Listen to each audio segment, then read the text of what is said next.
over the Japanese city of Hiroshima. Boom! The uranium gun weapon, or little boy bomb, was a simple design, and scientists were confident it would work without testing. Designers considered a test prior to combat use unnecessary and impossible, since there was only enough U-235 for one bomb. And so Little Boy goes into combat as an untested weapon. In the past 24 hours, 4 heavily loaded B-29s have crashed on takeoff.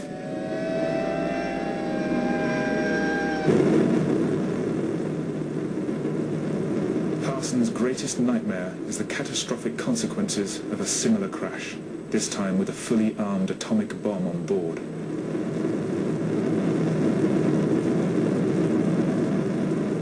Disregarding months of planning, he makes a last-minute decision to attempt the arming of the bomb in the air and not on the ground, something which has never been tried outside the controlled, sterile environment of the laboratory. Armed with just a screwdriver and a spanner, he spends hour after hour practicing the techniques required to arm the bomb in flight. The temperature inside the bomb bay soars to over 40 degrees, but he continues, even as his hands start to bleed. There is no room for error. The next time he does this will be for real, 31,000 feet up in the sky, exactly 2 hours away from the target.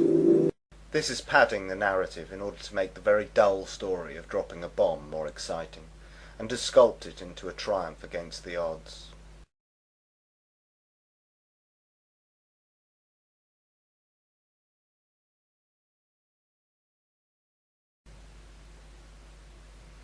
The footage of the mushroom cloud over Hiroshima appears to be 2 plumes of smoke filmed in such a way as to make it look like one larger plume of smoke.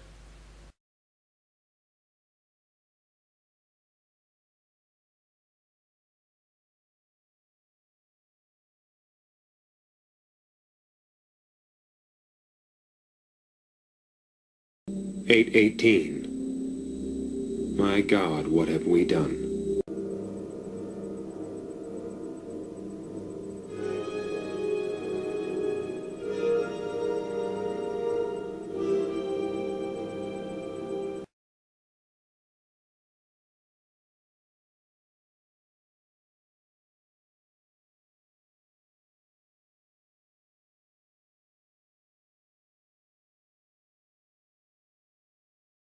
The damage to Hiroshima and Nagasaki is not consistent with one single blast. The damage is uniform. Wooden structures have been burned away. More substantial buildings remain, with roofs and other flammable parts burned. It is remarkably similar to the damage caused by conventional firebombing. In Hamburg, Darmstadt, Kassel, and most notably Dresden, firebombing was used in such a way as to create an effect known as a firestorm, where a fire attains such intensity that it creates a central column of rising hot air, inducing strong inward winds which supply oxygen to the fire, which significantly increases combustion. The better comparison to make is with Tokyo, where the construction of buildings was more comparable, and conventional firebombing led to a similar death toll, casualty figures and damage. Japanese cities consisted mostly of wooden dwellings and burned easily. Hiroshima and Nagasaki and Tokyo were destroyed by fire. This is not in dispute. It is claimed that in Hiroshima and Nagasaki that a singular atom bomb caused these fires. It is likely that Hiroshima and Nagasaki were firebombed in much the same way as Tokyo, and that the story of Little Boy and Fat Man is entirely fictional. At 8:15 in the morning of August 6, Japanese time, the first atomic bomb hit an enemy target. The bomb was aimed to explode above 0 point, a spot in the city at the junction of the Motoyiso and Ota rivers. The bomb was intentionally set to explode well above the 0 point to dissipate its radioactivity. Here is the pictorial record of the result. At 0 point, directly beneath the explosion, the soldier in the scene is pointing at the spot from which all damage to the surrounding area was measured in terms of distance from the center of the blast. Within a mile of 0 point, the devastation speaks for itself. But in these very ruins, Army cameramen have found and filmed pictorial evidence that tells in twisted steel and stone the effect of death-dealing atomic power. For example, this was the site of the main Japanese military headquarters. There were approximately 20,000 Japanese military personnel stationed here. They are among the missing. A lone concrete smokestack indicates where a bustling factory once stood. Reinforced concrete buildings seem to have withstood the explosion fairly well, the damage varying with their distance from 0 point. Within an area of 1 mile to 1.5 miles, this type of building was the only type to withstand complete demolition and destruction. Here's a building that was actually knocked sidewise, giving you an idea of the force of the blast. The direction of the blast is graphically told by the slant of this parapet, a concrete wall. Etched in the stone base of what was the Russo-Japanese War Memorial are telltale lines, atomic handwriting for all to read. Another signpost of the direction and force of the explosion is blasted in the polished granite base of this statue. The light surface indicates the angle of the blast, 0.2 of a mile from 0 point. Many of the shattered windows pointed like skeleton fingers the direction of the atomic wind of death. On one side, blown in. On the other, blown out, with atomic tornado force. Inside, the flash burns on the chairs give eloquent testimony on the heat of the blast 1 mile from 0 point, which singed the mohair upholstery like a blowtorch. Hiroshima City Hall, which stood at an angle of 45 degrees to the direction of the explosion, had its doors and windows blown in, but suffered much less damage than buildings squarely in the path of the blast. The windows and doors offer mute evidence of the way the blast swept into the structures. The destructive circle within 1 mile from 0 point had a few notable exceptions, mainly reinforced concrete. On the edge of the area of greatest damage was a landmark, the Red Cross Hospital, which never ceased functioning, although it sustained damage. Today, it dominates the desert of a debris that was Hiroshima. Another notable exception to the general demolition was the Higaski Railroad Station in East Hiroshima, 1.5 miles from the center of the blast. This building, however, suffered extensive damage. The twisted steel beams and concrete wall show the effects of the tremendous concussion.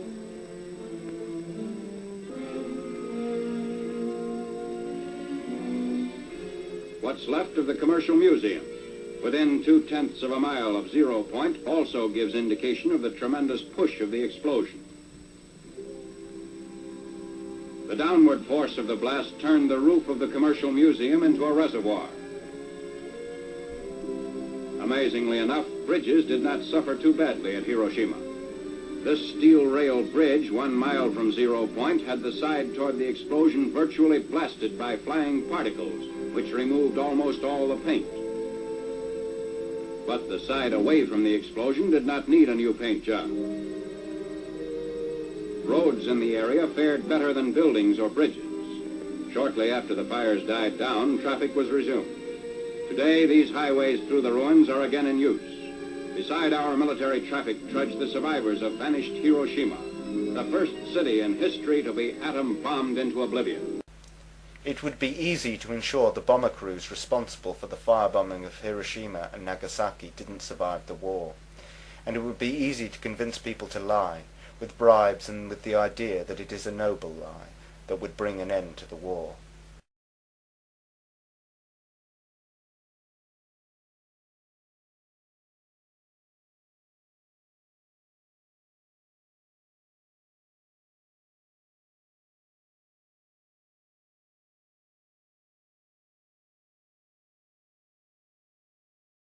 Where is the big black scorch mark we saw from the bird's eye view of the Trinity site? It's all so much more dramatic when you add dramatic music.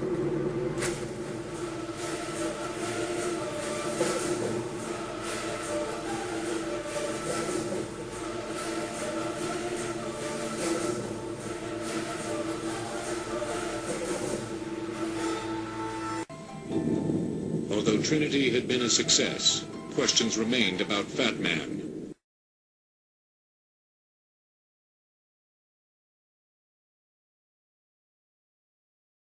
Three days later, another mission carrying the plutonium implosion weapon named Fat Man detonated over Nagasaki.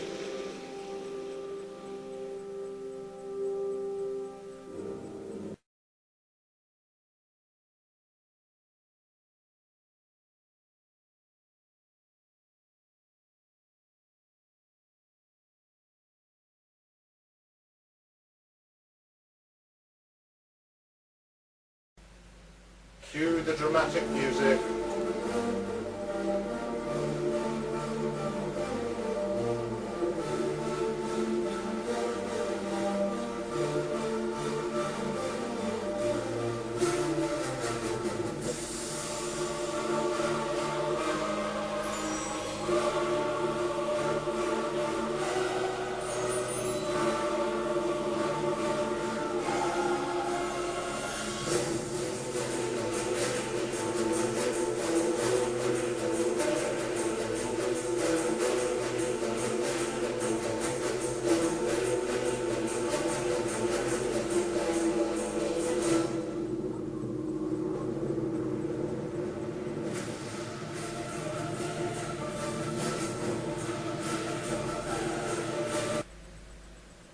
Hopefully by now you're beginning to see this for what it is, pure Hollywood. The uranium gun weapon, or Little Boy Bomb, was detonated over Hiroshima at an altitude of 1,800 feet, the height to achieve maximum blast effect. 3 days later, the Fat Man implosion bomb was detonated over Nagasaki.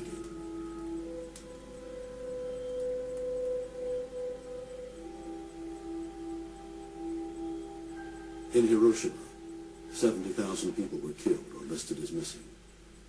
Of its 90,000 buildings, over 60,000 were demolished. The implosion bomb, dropped on Nagasaki, took the lives of 42,000 people and injured 40,000 more. It destroyed 39% of all the buildings in the city. With a yield of 20 kilotons, similar to that of Trinity, this weapon would be considered a nominal atomic bomb and provide a blueprint for all future nuclear weapons. These skulls in the foreground are very illustrative. Throw in a nice emotive baby playing in the rubble. Burn victims are in no way evidence of nuclear detonation. Standard heat will cause burns. Burn victims are indicative of firebombing. Radiation is also not proof of nuclear detonation. Radiation can easily be faked. It merely needs to be claimed. But as we have seen from the TNT test at Los Alamos, radioactive material can be spread by conventional explosives, and so presumably conventional bombs. However, there is no significant evidence of any long-term radiological contamination of either Hiroshima or Nagasaki. After Hiroshima and Nagasaki, the American military proceeded to stretch the truth even further than they had before. Next came Operation Crossroads at Bikini Atoll. Crossroads consisted of 2 tests, the first codenamed Able, the second codenamed Baker. The supposed purpose of Crossroads was to test the effect of nukes on naval hardware, though many say it was a way of getting rid of surplus military ships left over from the war. The bomb will not start a chain reaction in the water, converting it all to gas and letting all the ships on all the oceans drop down to the bottom. It will not blow out the bottom of the sea and let all the water run down the hole. It will not destroy gravity.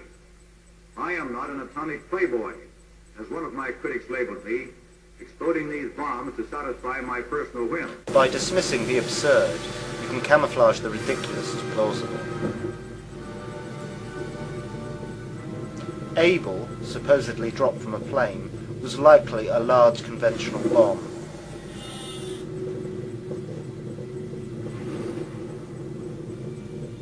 The bomb missed its intended target by nearly 800 yards.